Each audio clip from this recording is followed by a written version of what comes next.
আমি বাংলায় গান গাই, আমি বাংলার গান গাই, আমি আমার আমিকে চিরদিন এই বাংলায় খুঁজে পাই।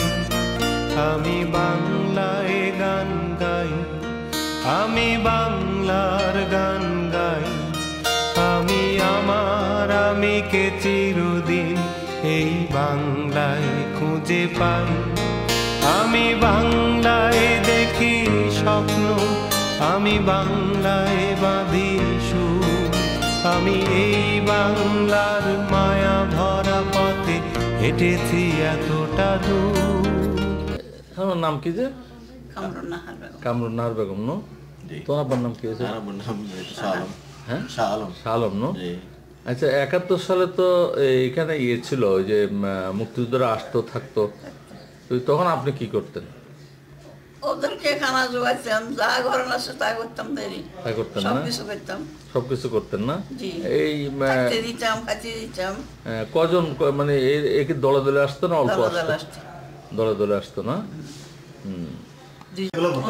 আচ্ছা, এই যে অস্ত্র দিন আসতো, ইন্দিরা না হামনো অস্ত্র দিয়ে কি করতেন? যে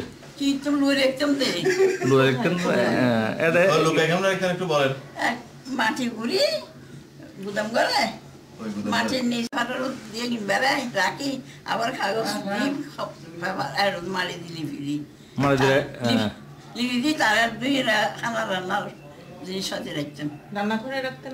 রান্না না, এটা না বলতেছে যে কর্তাটা উনি ওই যে অস্ত্রগুলো লুকাই রাখে ওইখানে, ওই যে ডেকচি পাতিল আছে না রান্না করা, ওইগুলো ওইটার উপর রাখতো, যাতে কেউ যাতে বুঝতে না পারে। মানে আপনি তাহলে অস্ত্র মাটি নিচে রাখে, তার মধ্যে আবার ইয়ে দিতেন, যে খানার হান্ডি পাতিল রাখতেন, যাতে করে বুঝতে না পারে। না এমনি এখানে পাঞ্জাবিরা তো কখনো আসে নাই?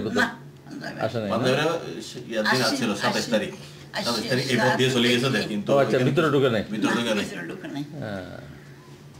আচ্ছা, আপনি এই যে মুক্তিযোদ্ধা খাওয়াইতেন, যে পয়সা কোথায় পাইতেন? টাকা পয়সা কে দিত? কিভাবে দিতেন? স্বর্ণ বিক্রি করছি। স্বর্ণ বিক্রি করছেন? দোকান আছে একটা মুদির বাজু। আচ্ছা, ওই জুনুবাইয়ের দোকানটা আর কি, সবকিছু আনি সবাই। স্বর্ণ বিক্রি করছেন, নিজের দোকানের মাল এনে এখানে মুক্তিযুদ্ধ খাওয়াইছেন। বাংলায় আমার জীবনানন্দ, বাংলা প্রাণের সুর, আমি একবার দেখি বারবার দেখি, দেখি বাংলার মুখ।